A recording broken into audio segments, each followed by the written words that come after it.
Kahit hindi biyernes, magluto tayo ng munggo.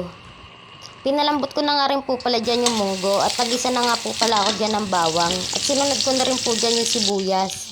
At ang okay na nga rin po, sinunod ko na po dyan yung kamatis. Gisahin lang po nating mabuti. At lechon nga po pala ang sasahog ko dyan. Binigay lang po kasi yan sa akin ng kumari ko. Kaya yan na lang po ang ilalagay ko. At nung nag-isa ko na nga rin po pala, nilagay ko na po dyan yung munggo. Ayan, haluin ko lang po. Mas masarap sana kung may isda kaso wala pong pinaritong isda. Kaya ayan na lang po, okay na po yan. Nag-crave lang po kasi ako sa munggo kaya ayan po, napaluto po ako ng maaga. At nung nag-isa ko na nga rin po pala, naglagay na po ako dyan ng tubig. At hahantayin ko na nga lang din po pala kumuluyan. At nung kumulo na nga din po pala, maglalagay na po ako dyan ng pampalasa. Naglagay lang po pala ako ng asin tsaka magic sarap.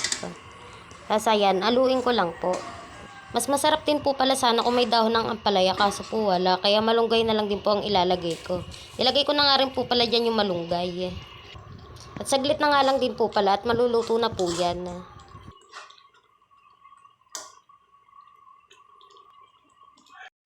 At ayan po, luto na po yan. Kain po tayo. Nagain na nga rin po pala ako at kakain na po kami.